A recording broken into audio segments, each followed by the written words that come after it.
That's the right one. Yeah, 23:30.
All right.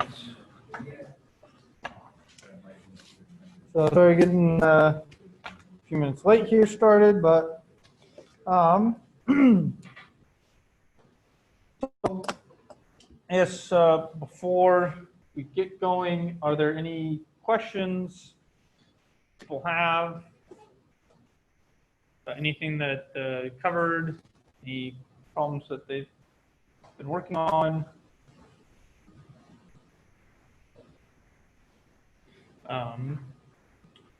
I tried to go through and manually regrade the quizzes. Apparently, numerical answers don't get automatically regraded. So I tried doing it myself the other day after class. So you still feel like I didn't fix whatever mistake, and you know should have 4 points in what you have on a quiz or something like that. Let me know so I can verify that. Okay.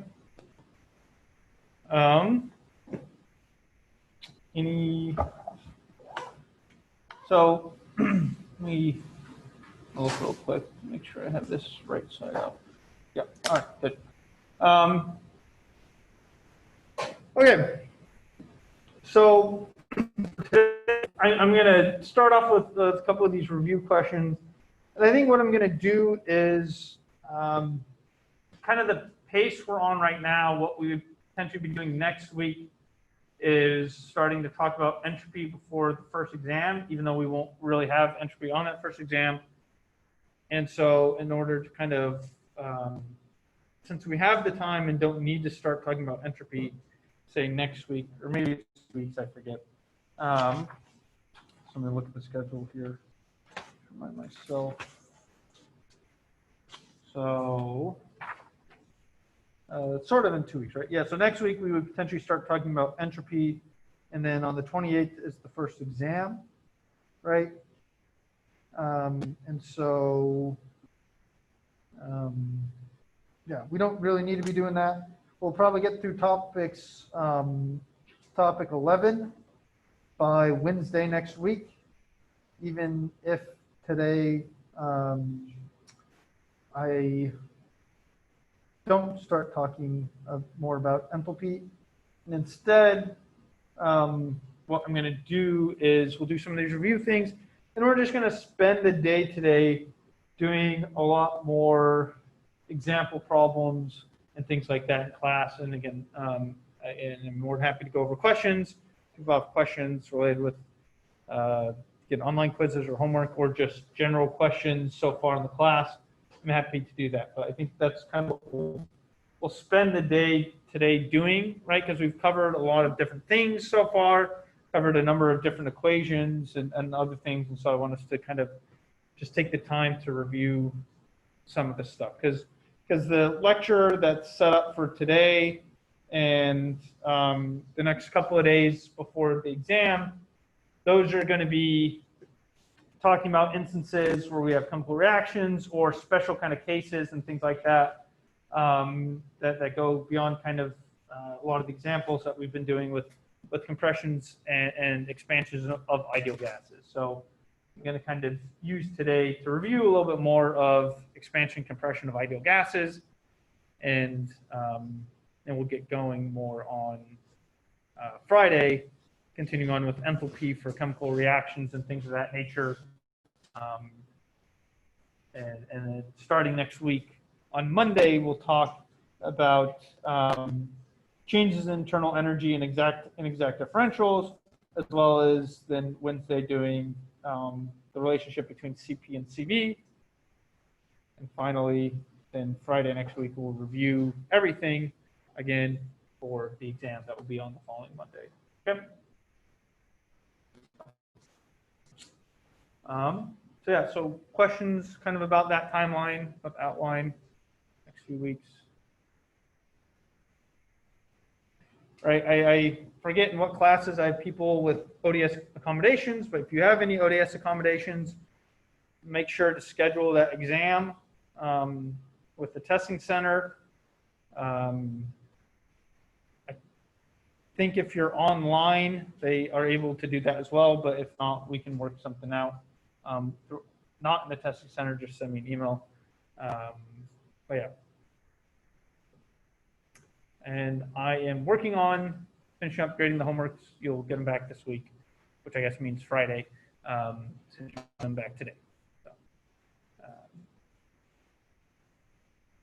and at least I'll hand back the homeworks in class, and I'll have them with me and things like that.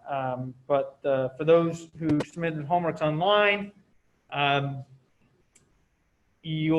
can let you know I'll upload grades to Canvas, but I'm going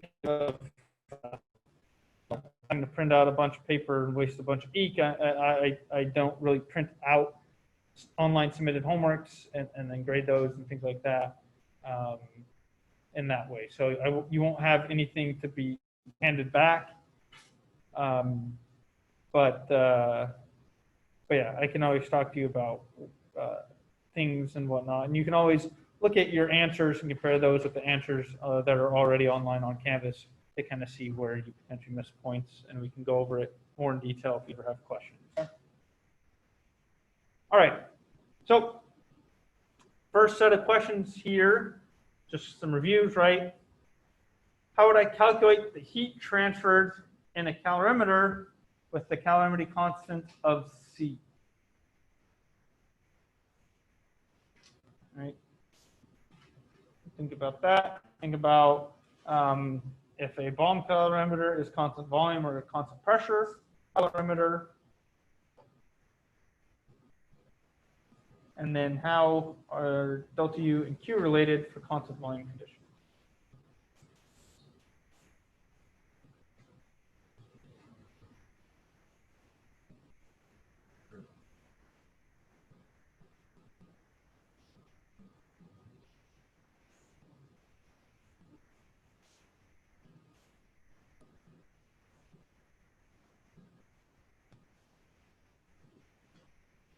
All right. So how do I calculate that heat transfer for calorimeter if that's calorimeter constant C. C delta T, right? Right. Right. For a calorimeter, it just has some calorimetry constant, right? That we're not talking about. You know, for a gas, right? There's heat capacity, and you know, a constant volume or constant pressure. Or like a solid, it has its, you know, typically you give this specific heat capacity that's solid and things like that, right? But for a calorimeter, right, that you calibrate typically the calorimetry constant, so you just know what that is, right? And then use that then in whatever calorimetry problem you have, right? So, right, that's C delta T. Okay.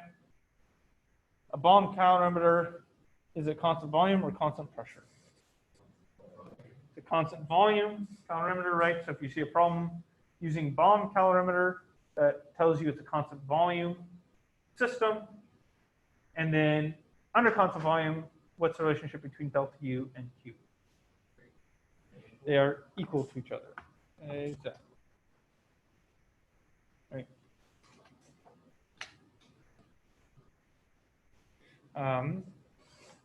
That's right. And I guess I don't think I ever went over in class, now that I think about it.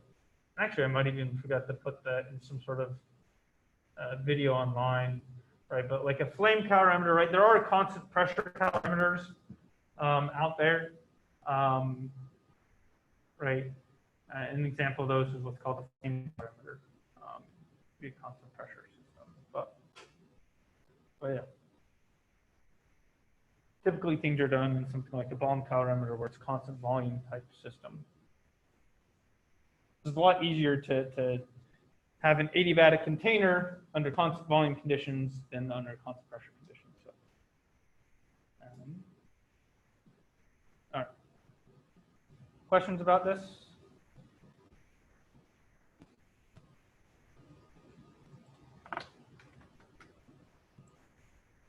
All right.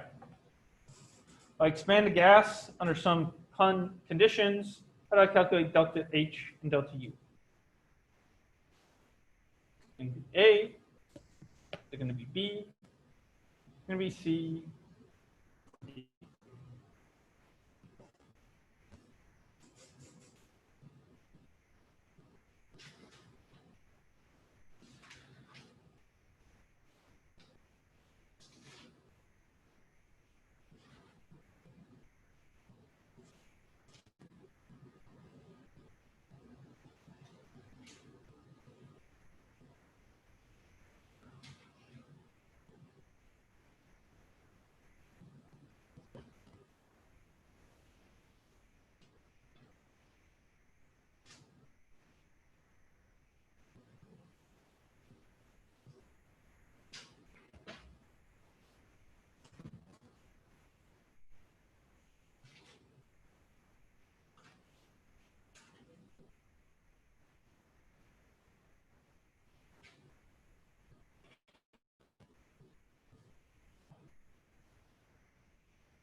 Anyone have any thoughts?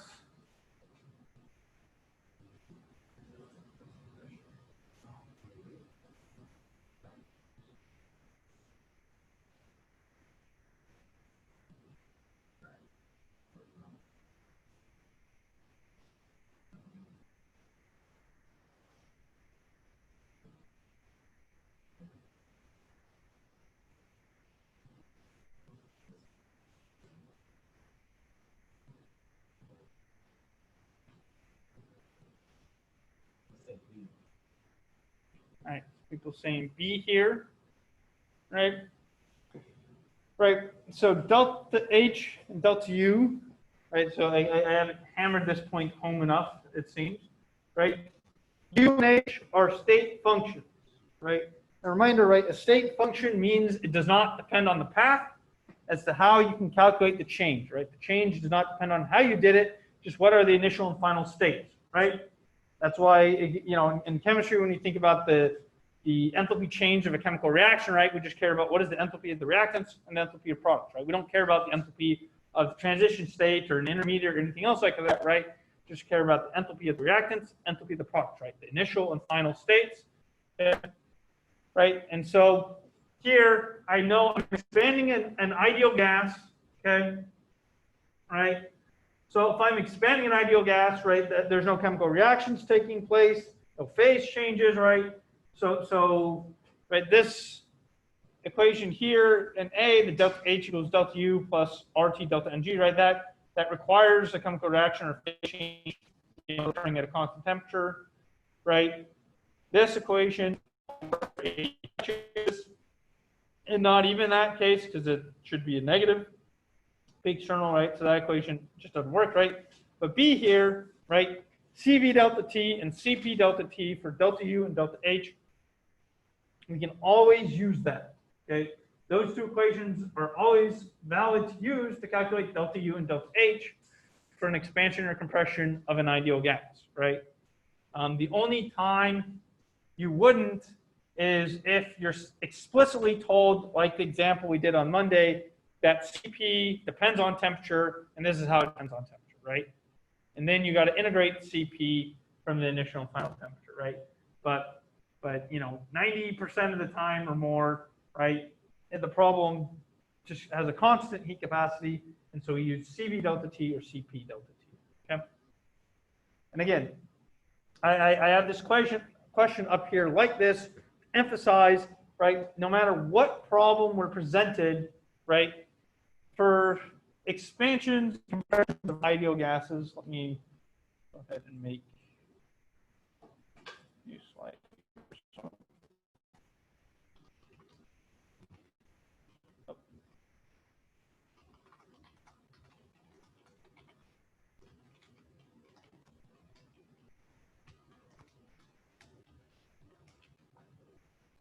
Right. So for this, and let me click after the slide here for those on Zoom. Okay. Right. So some of the equations that we know, right, are, for example, as we just talked about, right, delta U, C, V, delta T, right? Which is the same thing as N, C, V, M. Oh, shoot. Delete. Delta, right? Same type of thing. Right, I know for delta H, the same thing just with CP. And because, again, I know these things for delta H and delta U because they're state functions. I also know the first law of thermodynamics is always true. Okay, so those three equations, right?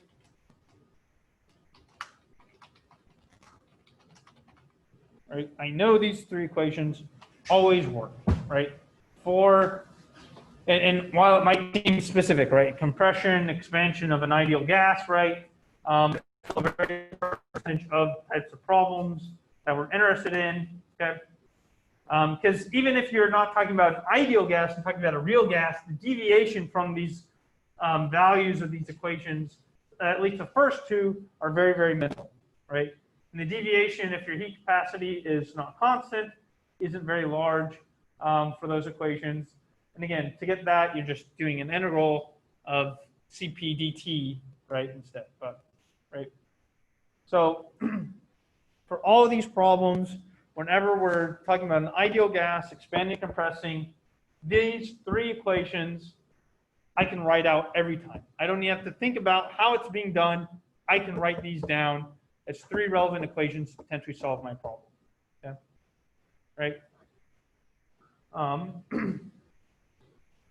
Yeah. And so, and again, that's because these are state functions. Work and heat are not, and those depend on how it's being done, and those are very specific to each example problem, right? But enthalpy and internal energy are state functions, and those, right? If ever I see an expansion of an ideal gas, these are the three things I first think of, first write down, say, okay, I can use this right away. I don't even care what else is happening in the problem. I know I can use this every time. Every time, expansion of an ideal gas, delta U is this, delta H is this, and the first law of thermodynamics works. Okay? Right.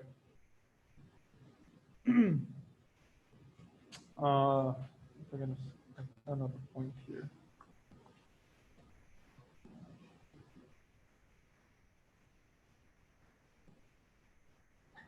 I lost my train of thought. Darn it. So any questions about this? Right. Right. Yeah, that's what I was going to say. Right. I mean, the point of what we're doing right now in this class, right, is while, I understand in most lab situations, you're not really concerned about calculating the expansion and compressions of the gases, right? Unless maybe you're an engineer or something like that, right? But these problems in dealing with gases give us a somewhat simpler, in some ways, way of addressing questions that appear in thermodynamics and thermochemistry, right?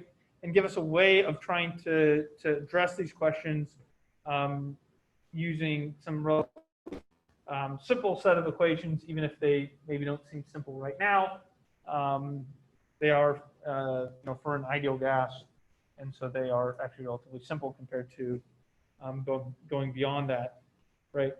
And again, the goal we're trying to do is we're trying to understand, right, given how I change my state of my system, how does that correspond to some amount of heat, work, enthalpy transfer, entropy transfer, things like that, right?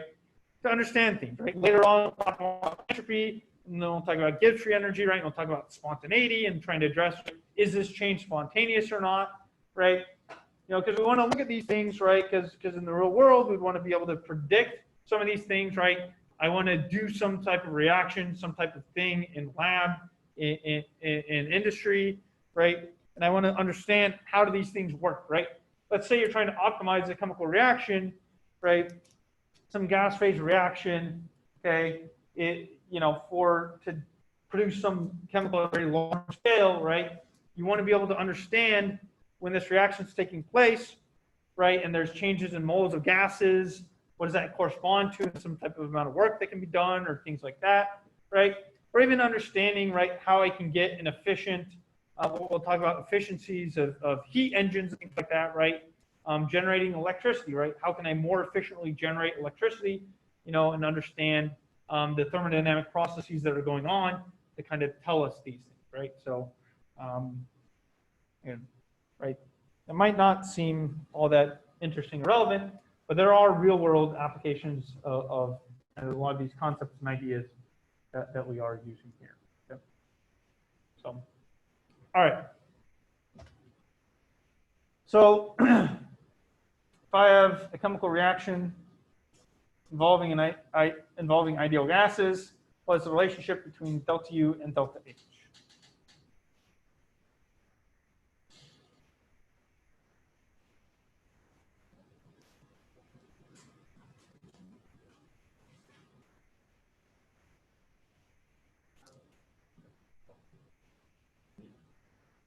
Yeah, so it's going to be B here. Delta H equal to delta U plus RT delta NG, right? Anytime we have a chemical reaction or phase change, even if it's not stated in the problem, we can easily assume that it's taking place at a constant temperature, right? Especially phase changes, right? Phase changes are taking place at a constant temperature, because that's what happens with phase change. You add heat to the system, and it causes the phase change instead of temperature increasing, right? So phase change occurs at a constant temperature, right? So, right, when you boil, right, I mean, you use like pressure cookers to cook things faster than just boiling water. Not in pressure cookers, right? Because when you boil water, once it starts boiling, you can't heat it up past that boiling point, right? But a pressure cooker increases the temperature in which the water boils, and that's why then the water and everything's hotter inside the pressure cooker than it would be outside, right? Right, and then chemical reactions, we just assume that they take place, fast enough and things of that nature that like the temperature at which the reaction is taking place at is not changing during the course of the chemical reaction. Okay. Now that is an assumption, but it's not a bad assumption in most cases. Okay? And in lab, in most cases, your chemical reaction is taking place in some large solution, potentially some type of effective heat bath, that it's at a constant temperature. And often we control the temperature, right? Often we raise the temperature of our system and keep it, on a hot plate or something else like that to keep the temperature of the reaction at a certain temperature to keep it going, right? And so again, often chemical reactions that we do in the lab are done at constant temperatures. Okay. So using this assumption that we're at constant temperature for a chemical reaction or phase change, a valid assumption in that case for an ideal gas. B here is the relationship between delta H and delta U, right? Where again, delta Ng is this change in number of moles of your gas. Okay. And how many moles of gas did you have in the reactants, and how many moles of gas do you have in the products? What's the difference of those things, right? And that's what delta Ng stands for. Right. So any questions?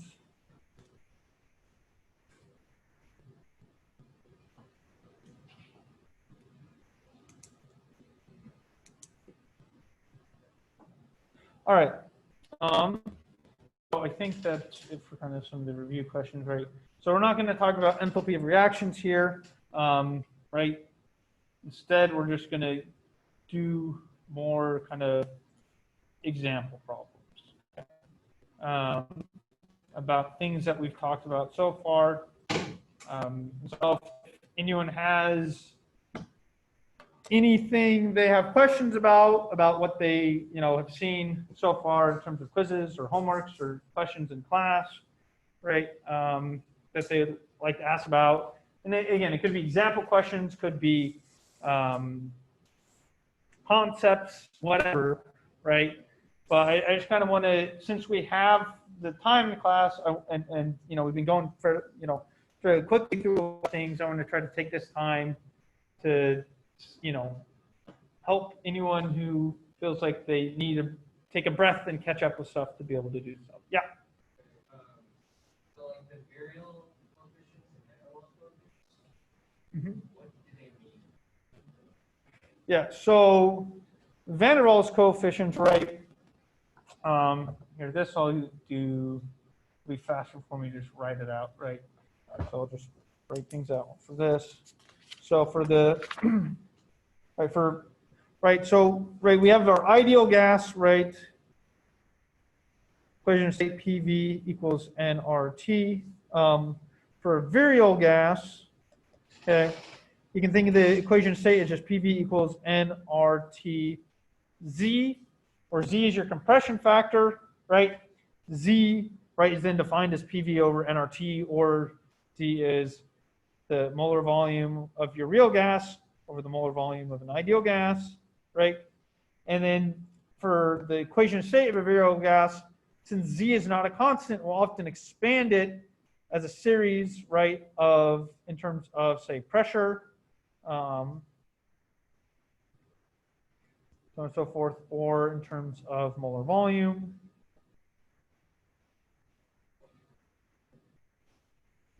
So on and so forth, right? So, right, so for a virial gas, right, we have kind of this, right? And again, the idea for what's being done with Z there is Z is a function of pressure and volume and temperature, right? This compression factor changes for every gas, given it a different pressure, temperature, and molar volume it's at. And so, right, we expand it in terms of pressure, okay, or say molar volume, right? And then these constants, B prime, C prime, B, C, right? These constants are empirically determined and they're temperature dependent, okay?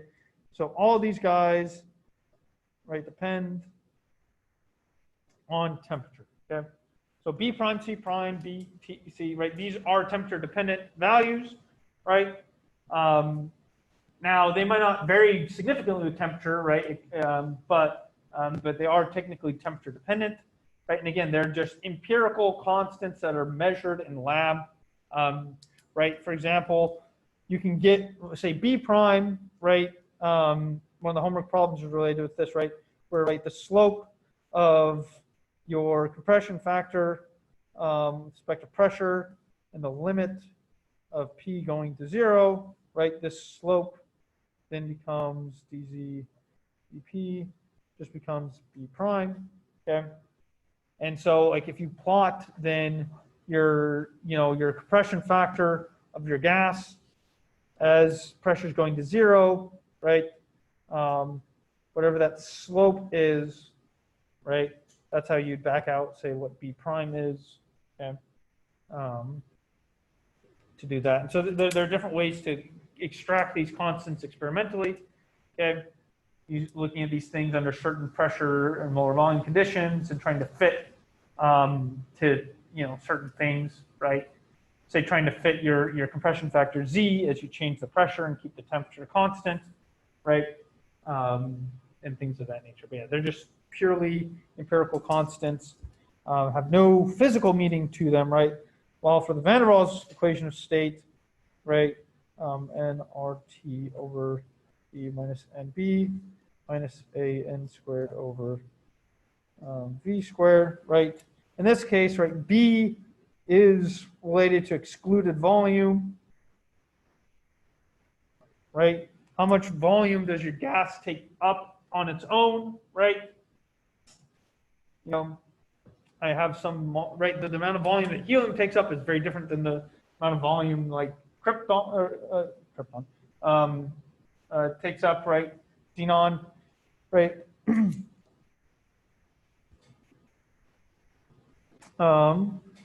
Right, and then like A here, right, is then your, it's related with intermolecular forces, right, your attractive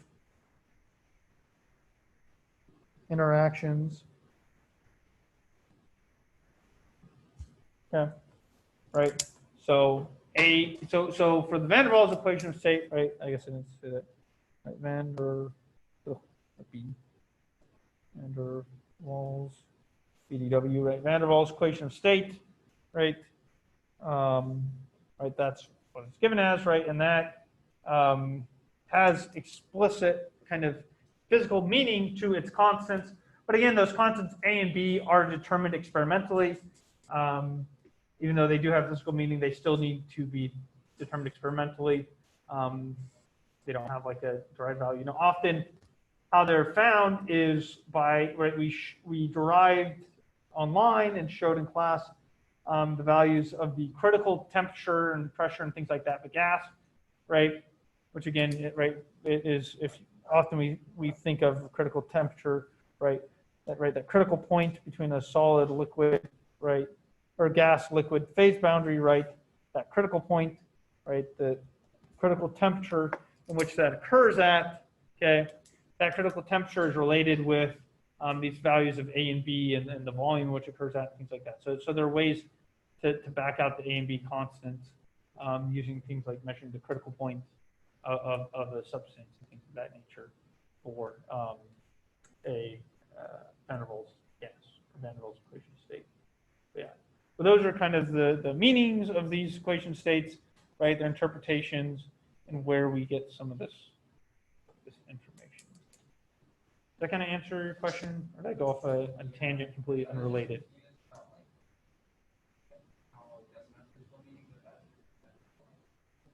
Yeah, like why the virial equation state has no physical meaning. Yeah, I mean it's because the virial equation state is literally us taking, saying, okay, right, the virial equation state is essentially saying, well, I still like this kind of ideal gas law because I know generally this pressure, volume, temperature, right, number of moles, like this is how they should be related. But, it isn't quite this nice kind of linear relationship between these different variables, right? So I'm going to just lump in all of the like non-linear, extra weird stuff into this Z thing, this compression factor Z, and call that, and so that Z takes up everything that goes into making this gas behave as a real gas versus an ideal gas. And then we just don't know what it looks like, right? Because there's no real way to derive any type of functional form of that. And so then we just use kind of some mathematical tricks to expand it in terms of values of P or molar volume or things like that. And then in that expansion, you get a bunch of constants out there that you have to then determine experimentally, because again, it's purely a mathematical thing. There's no physical meaning to what those values are.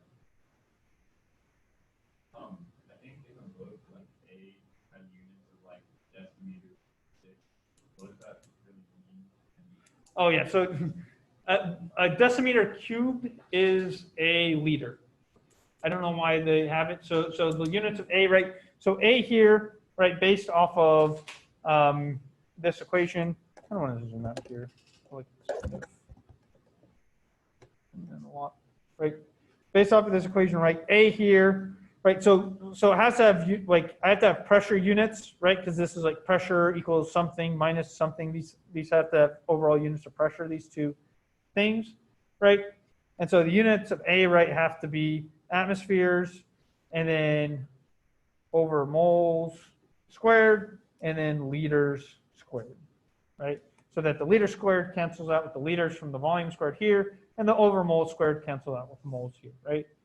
So that's the units. Now, again, 1 liter happens to equal 1 decimeter cubed, right? Just like 1 milliliter happens to equal 1 centimeter cubed, okay, right? And it's just for some wonderful reason that I don't know, the book decides to use decimeters cubed instead of liters. So, yeah, so decimeters to the 6 is just liters squared, is all that is. Yeah. So the term cycle cancel out, but does that have any real world meaning? No, I mean, no, because again, the units is like pressure per molar volume squared. Yeah, the units itself has no kind of real good physical meaning to it for A. I mean, maybe it's, could I estimate that as like a force per atom here? See here, so atmospheres times liter is the same type of units as energy. Energy times volume. Okay, so energy times this, no, you know, it's Newton times meter that gives you work, which is energy. It's like a Newton meter. Yeah, I'm not.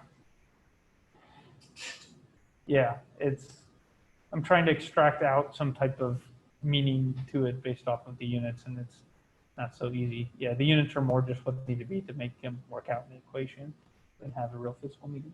Now B, the units end up kind of working with like the excluded volume thing, because the unit of B is like volumes per mole, right? And so B has kind of the units, you know, that you expect for some excluded volume term, right? That, you know, you multiply B by the total number of moles, and that's the total volume your substance would take up if you compressed it as much as it could be compressed, right? But yeah, because again, a atmosphere liter is equal to, like, I mean, it's not equal to 1 joule, right? It's like, you know, divide this by 101.325 or something like that, right? But like, you know, it's proportional, right? They're proportional to each other, right? So atmosphere liter is the same units as joules, right? But then you're still left with like joules, liters per mole, right? Or, you know, you could convert liters to like decimeters squared or something like that. But then again, like, yeah, it's not quite something of like a energy per.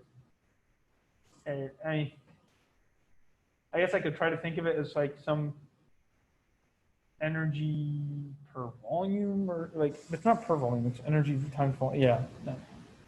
As much as I try, I can't. So, sorry. Other questions? Either this or completely off this topic, if you want to go to a different topic.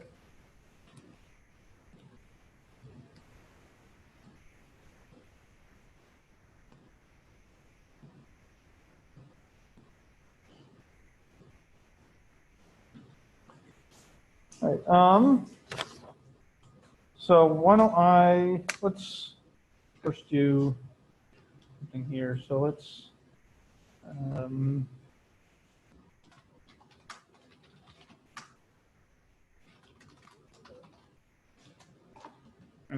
So we're gonna do a fun game here where we're gonna answer the questions about what equations. So let me do a new share here. I'll just share this. Right. So, right, let's think about what equations do I use for equation here for delta U, Q, W, delta H. Right, those are all the thermodynamic quantities we talked about so far. We haven't talked about entropy. Yeah. So that's it, right?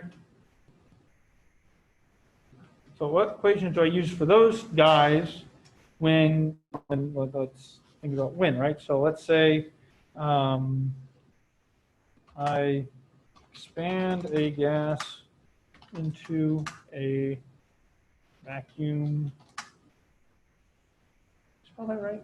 I can never remember how to spell vacuum. Thank you.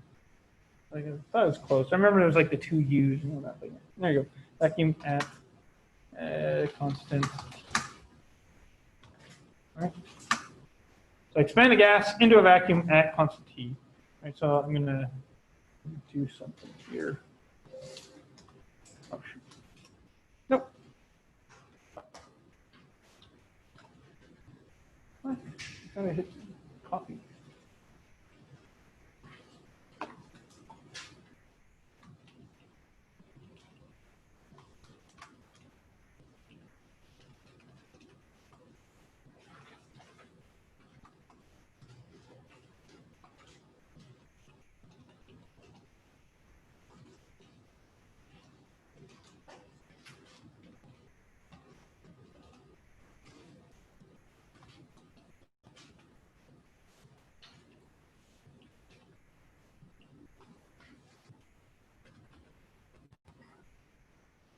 Right.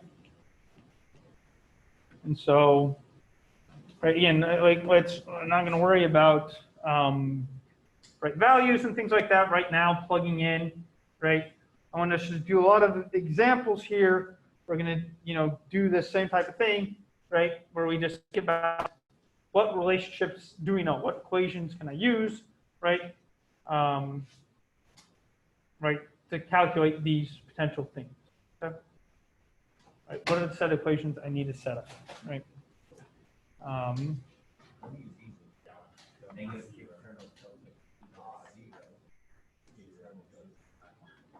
Yeah. So, right, so in general, right, so yeah, this would be minus P external delta V, right? Because you're expanding into a vacuum, right? A vacuum is constant pressure, it's just that constant pressure is 0, right? So in this case, this just equals 0 because P external is 0, right? So yeah, right? So what equation would I use for delta U? Yeah, so I can use CV delta T, right? And what equation would I use? Try to find Q.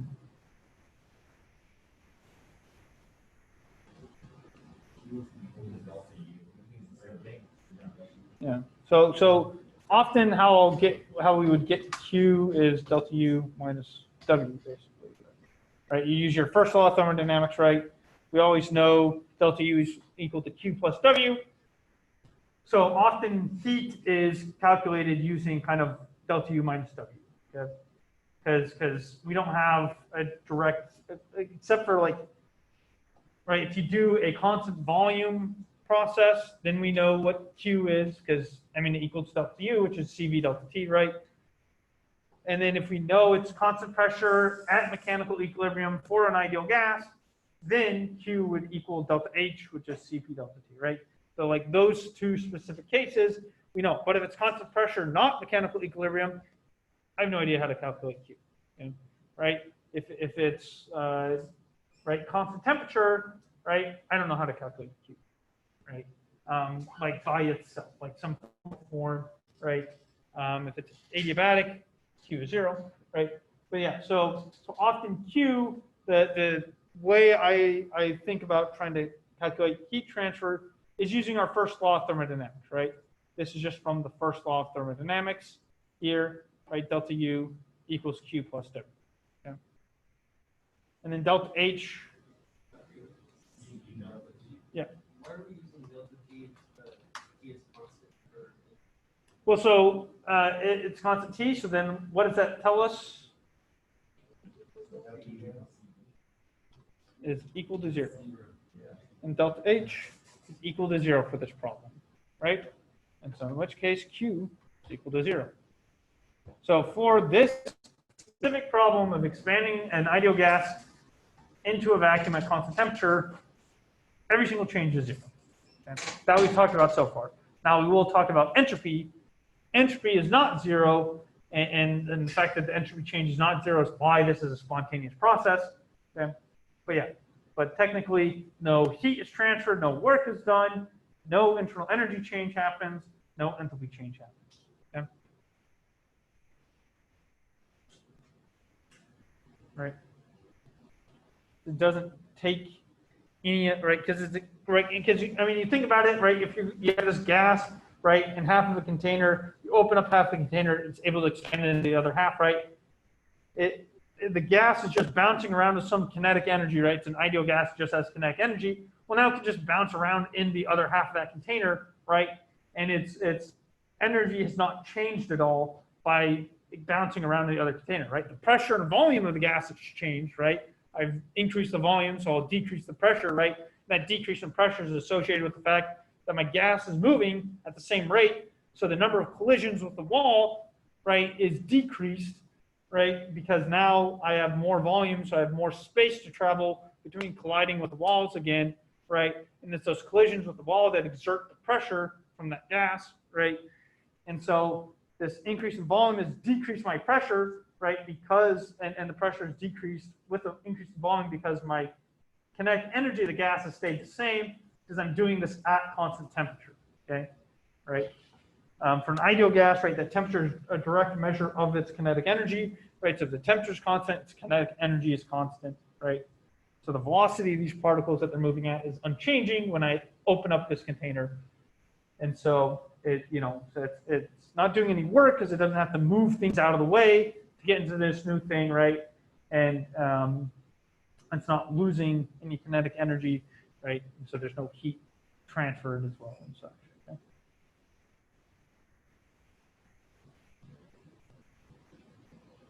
Questions? All right. So let's now do something here. I'm going to make a template slide for myself.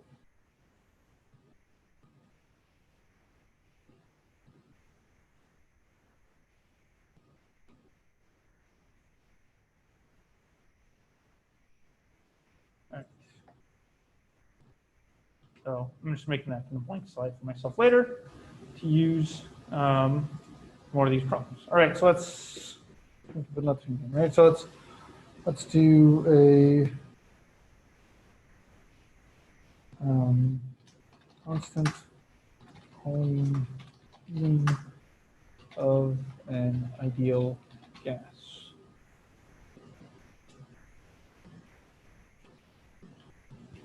Right. Constant volume, it's not a question, right? Constant volume heating of an ideal gas. What would I use to calculate these four quantities?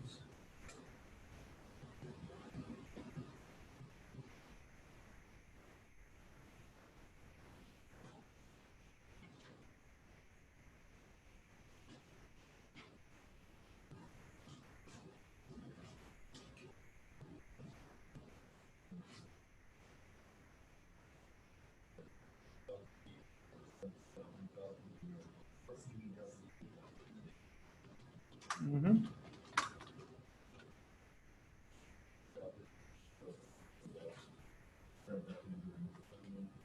Right. And that's the U minus W. We can still use that if we want. Right. W.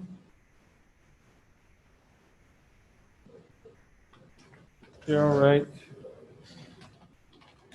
Right. No volume change. No work is being done. Delta H.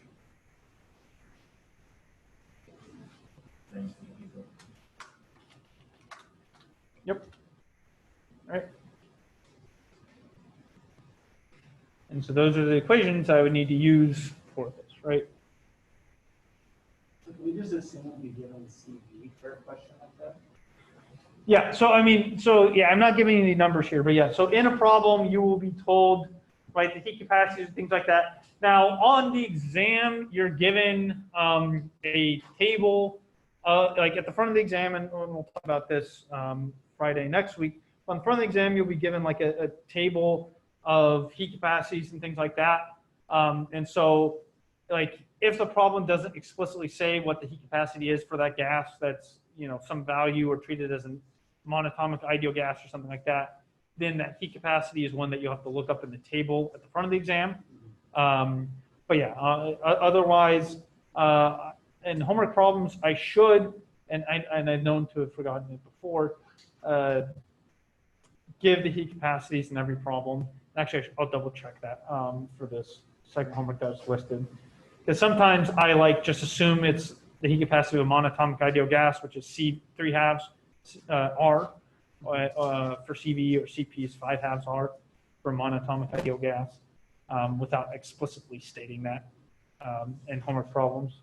But again, on exams, it's either explicitly stated or it will be a molecule that has like a heat capacity given in a table at the beginning of the exam. So yeah.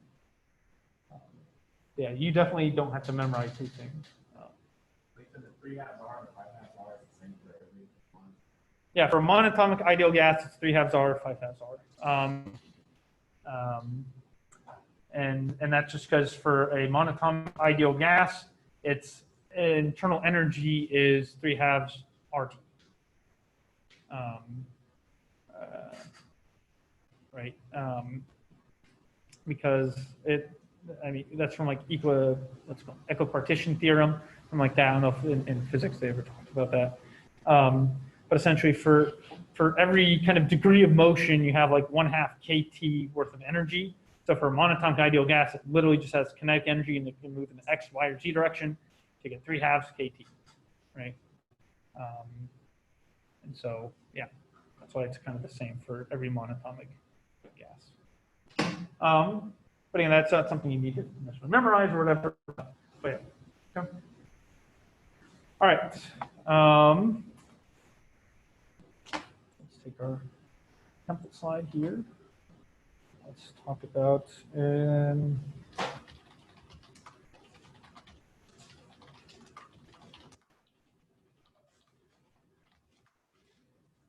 adiabatic expansion against a constant external pressure. What am I using for delta U?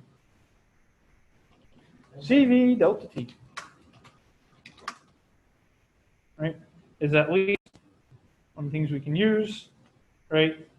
Q is 0 for this case. Okay. Work.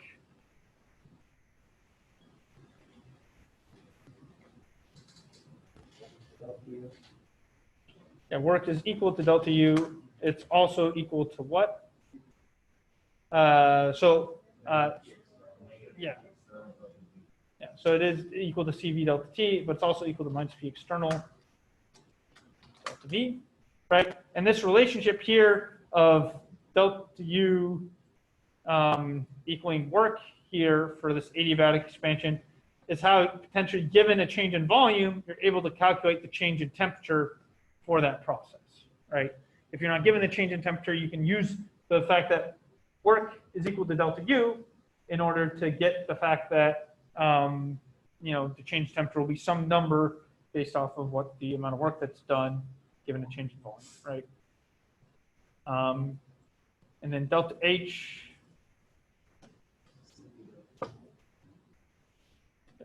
CP delta T. Okay. All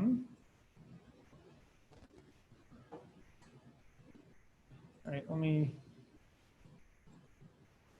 introduce them. I want to say here. So one thing I just kind of want to note, right, is in a number of problems, you're not always given like, you know, what is the initial, final, temperature, pressure, volume, the number of moles, and everything else like that, right? And you're not always explicitly given that. Now, there are times where to get that, you can use something like the ideal gas law, right? If you know pressure and temperature, you can calculate volume, right? And so on and so forth, right? So often, right, remember that you have the ideal gas law in these problems to be able to find out, right, what is that final volume? What is that final pressure? Things like that, right? As well as, right, keep in mind that if you're told in the problem that you're at mechanical equilibrium, you reach mechanical equilibrium, things like that, right? That's telling you what the pressure of your gas is. Mechanical equilibrium is the external pressure and internal pressure are the same. So if you're told the external pressure and you're told your gas is at mechanical equilibrium, say during the change or at the final point, right? Then then you know what the final pressure is of your gas, which you could then use to potentially find the final volume if you know the final temperature, for example, right? Okay. Right. So, for example, I had where's the mouse?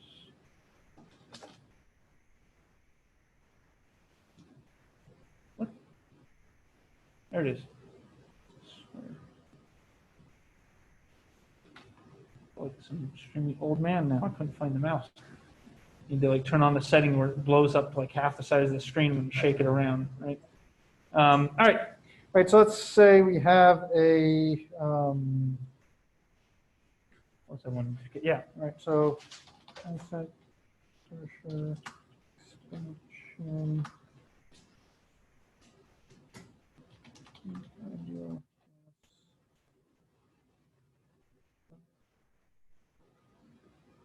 So constant pressure expansion of an ideal gas. What would I use for delta U?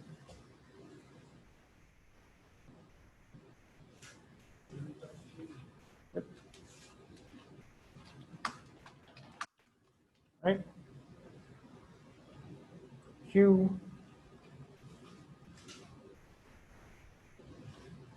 or work? Let's do work.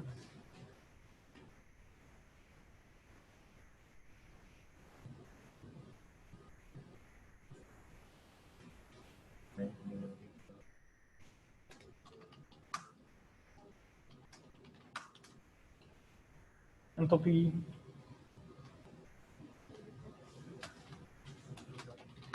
Yep. Q. Right, delta U minus W. Right, is, yeah, become right. Right, and so you see, right, again, pattern here on all these different questions, right? Right, and so hopefully it starts to become very annoying and tedious with me always asking what's delta U or delta H or things like that, because it's always the same answer for compression expansion of an ideal gas, right? Okay. Right, and so in this problem, right, this could be an example of a problem where you're told, right, let's actually do an example of this. Hopefully the numbers I make up work fine.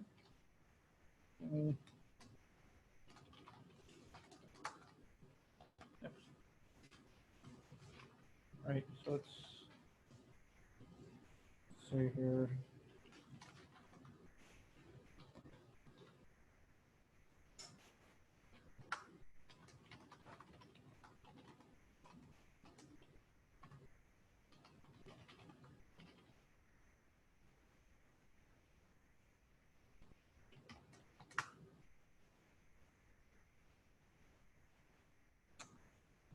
So it's a huge 4.3 atmospheres at 98. Let's change the 3.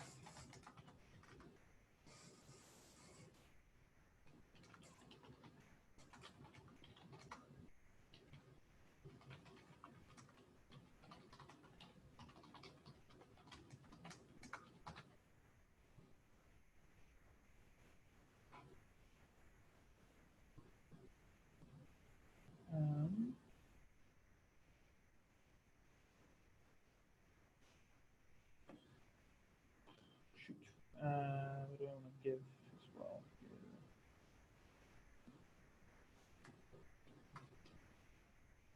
trying to think of information I want to give.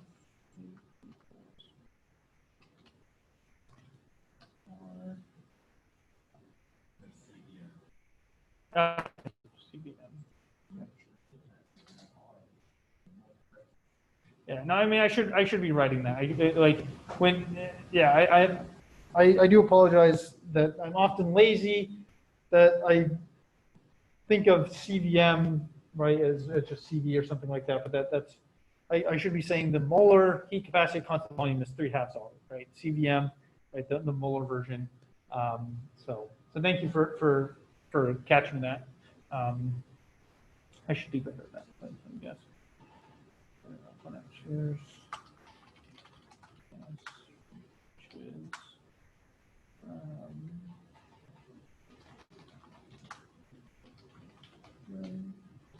Stops.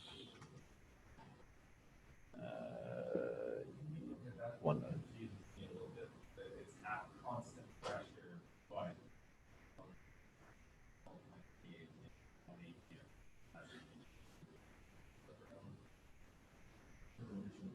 So the external pressure is at 1 atmosphere, and your internal pressure is at 13 atmospheres, or 12.3 atmospheres.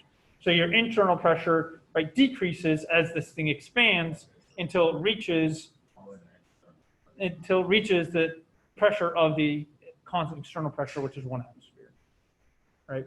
So again, you can imagine what you have here is, right, you have like a piston that you've compressed down in some way, and then you take your hand off of it and let the thing expand, right, against a constant external pressure, right? And then it will keep expanding until it reaches 1 atmosphere internal pressure, right?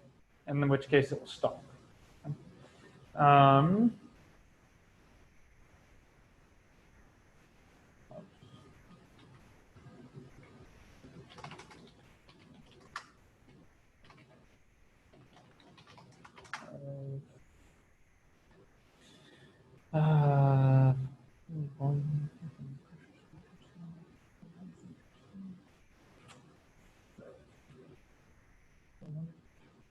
Good have this thing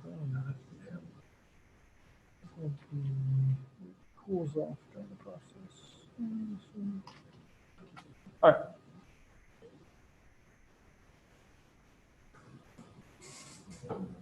right. My potential, my grammar, and things like that, and commas in this sentence aren't great, but okay. So hopefully, values here aren't too weird or whatever. But all right. So this is a problem. Okay. Oh. Right. So it'll take a minute for this problem. Yeah. Oh. Yeah. I didn't say it right. Just copy that.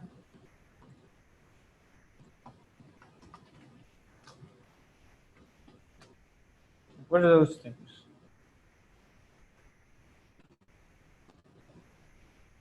WQWH.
All right. So we have written down here what I've written here is the information given in the problem. I think I wrote down everything. Right, I guess, well, yeah, no, I wrote down, right, P final is 1 atmosphere. I know that because it reaches mechanical equilibrium when it stops, right? That's giving me that information, right? And so now, right, so again, let's think, right, we're looking for delta U, Q, W, and delta H, right? What are the equations that I use to find these things?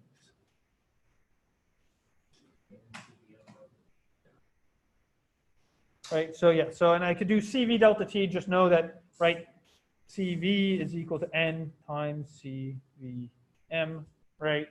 But yeah, delta H, right? And how do I get CPM?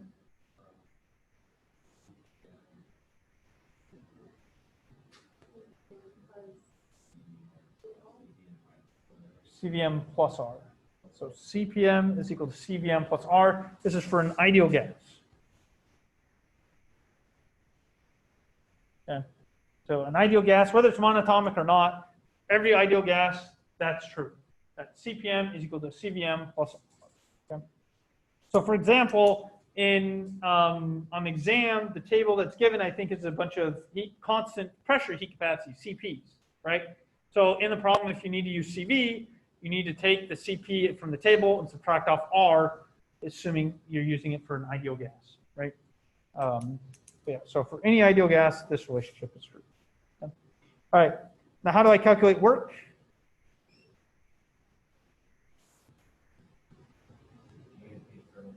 Yep, minus P external delta V. And then how would I get Q? Right, minus W, right? If I've already calculated these three things, right, then I can get Q, right, from just taking delta U minus W. Again, from our first law of thermodynamics, right?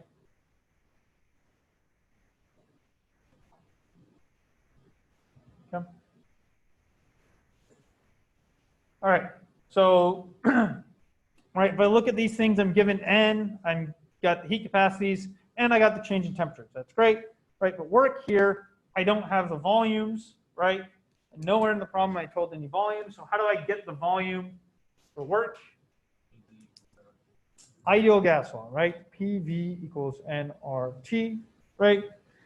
So if I want to go V initial, right, that's going to equal nRT initial over P initial, which is 0.13, 0.08206, and 350 divided by 12.3, and V final is equal to the same stuff, which is 0.13, 0.08206, and 300 divided by 1. These, not to be, if anyone has the numbers, they're welcome to shout it out.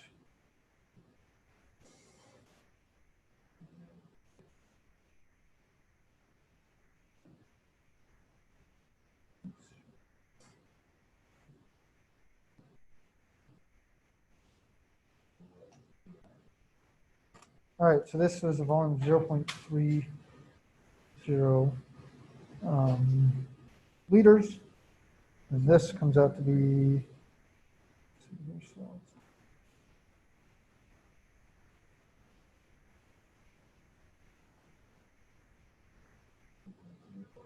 yeah, 3.2 liters. Okay. So those are my initial and final volumes. So my change in volume is going to be 3.2 minus 0.3, okay, which is 2.9. Don't need to do that in the calculator. Right, so my change in volume is 2.9 liters.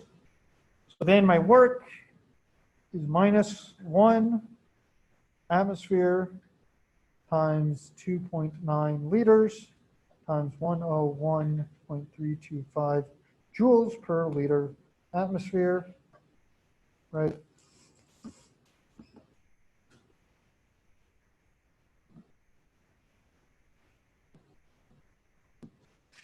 So this gives me a work of minus 293 or 94, I'll just round up 294 joules. Yep. So that is the work, right? If I want to get delta U and delta H, right, I'm just going to take delta U is equal to 0.13 times 3/2 times 8.314 times change in temperature, which is minus 50 Kelvin. Okay.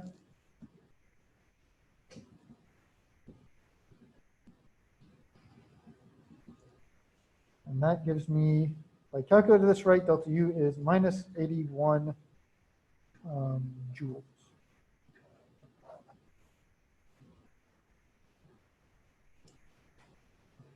And then if you use the CP, you get delta H is equal to minus 135 joules. Okay.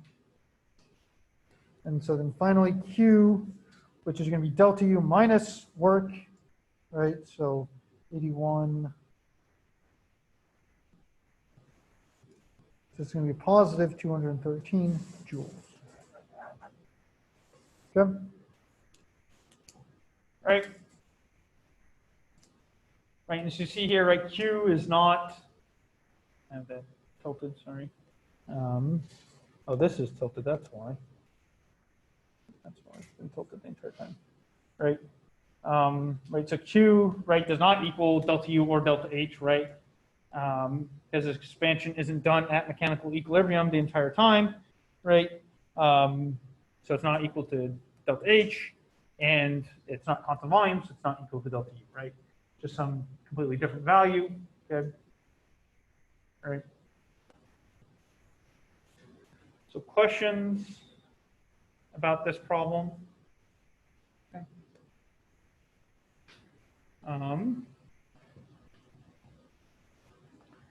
Right.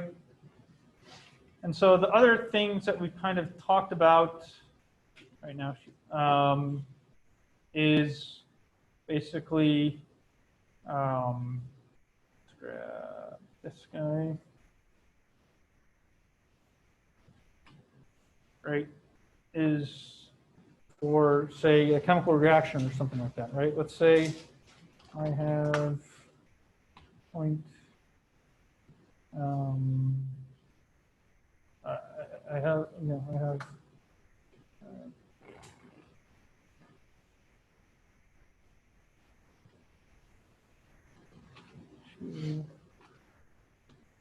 liquid going to R2. Say it's just a phase change gas at a constant T. Right? So let's say my problem is roughly this, right? I have a phase change going from liquid to a gas at constant temperature. How do I calculate these different things? Okay.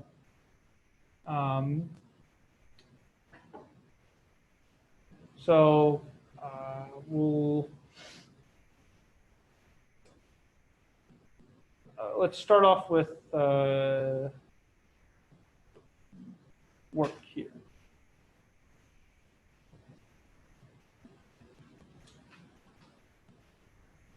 I guess I could give more information, right? I don't know. Trying to think of how this would be phrased, right?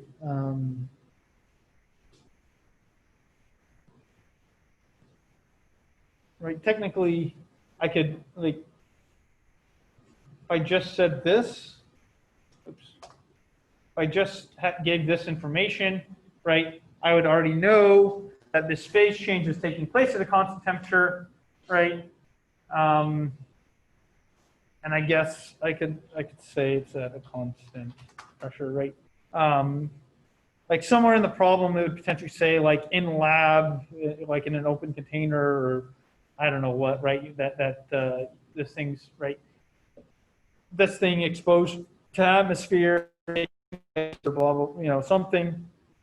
And then typically that this is done under a constant pressure, right? With the external pressure being 1 atmosphere typically, right? But any phase change is done at a constant temperature, so it won't even necessarily be specified, right?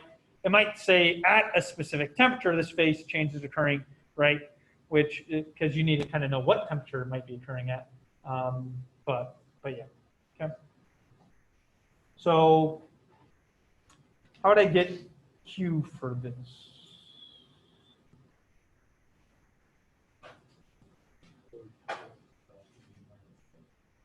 So yeah, I could, so it does work that delta, yeah, for a constant pressure system, actually this does work, minus W.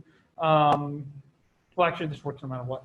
But yeah, but there's another way I can get this. If it's constant pressure, okay,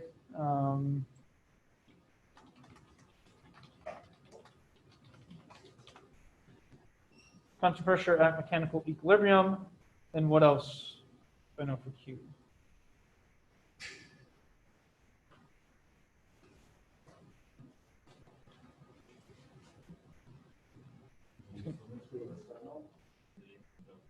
Yeah, equals delta H. Okay. So often in these problems, right, often in chemical reactions, again, that's why in chemistry, often we care about enthalpy, right? Because for chemical reactions or phase changes that are occurring in the lab, they're typically constant pressure conditions under mechanical equilibrium with the surroundings. And so Q and delta H are the same thing. So that's often why we talk about enthalpy, okay? To get the enthalpy here, this is typically going to be done by like times the vaporization enthalpy or something like that given in the problem, right? Typically in the problem, you're given some reaction enthalpy, some molar enthalpy for the reaction or molar, vaporization or something like that. So often you'll get the enthalpy change, say from this relationship, okay? Right, what is work going to be? Yeah, minus P external delta V, okay? Where often delta V here, if you're given the density of the liquid, then you can calculate that volume, but really it's essentially negligible typically. So typically it's just use your ideal gas law to get the volume of your gas, and delta V is like that final volume minus effectively 0, right? And then delta U here is going to be what?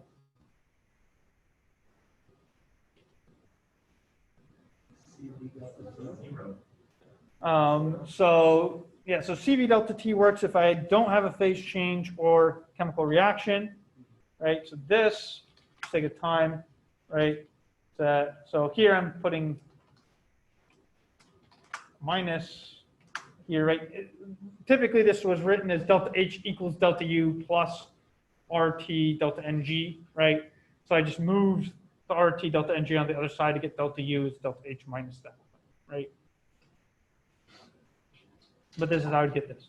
Now, I could do this exact same slide, right? I could have this exact same slide, and I could say, right, I have instead, A plus B going to C or something, right? I could have some chemical reaction taking place at a constant pressure under mechanical equilibrium, and I'd use the exact same set of equations, okay? So, all right. So that basically does it for kind of the time we have today, right? I'll take that question. So does that mean if delta H equals Q, does that mean RT delta NG? Yeah, so basically, if you assume that the volume of the liquid is effectively negligible, you will get that, yeah, delta minus P external delta V is equal to RT delta NG for this problem. Because you're at mechanical equilibrium, so P external would be the same as the P of your gas, and then P delta V is the same thing as RT delta NG because temperature is not changing, and there's the only thing that's changing. So your change in volume is related to the change in number of moles of your gas, right? Ignoring the volume of the liquid or solid. Yeah. So, yeah.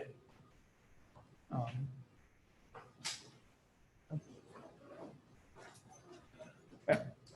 All right. So hopefully this was helpful. And yeah, we will talk more about enthalpy changes for reactions and things like that on Friday. Okay. Yeah.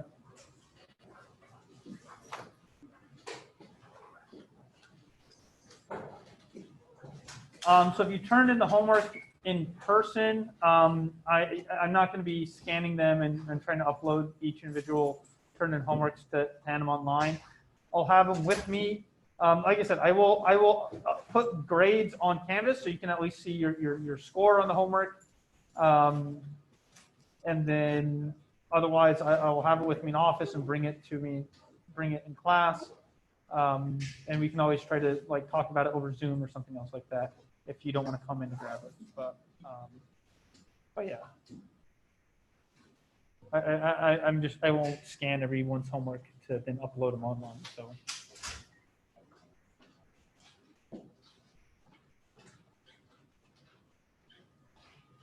I will bring the homeworks to class.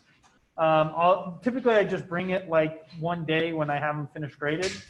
But in this case, because of kind of how things are done, I'll be bringing the homework, a couple of days in a row for you to pick them up in class. And if you don't get them one of those days when I bring them in class, then you can pick them up at my office or come with me after class and pick them up at my office or things. But yeah. All right, so I think that does it for this Zoom meeting. So I'm going to close this out. See you guys on Friday.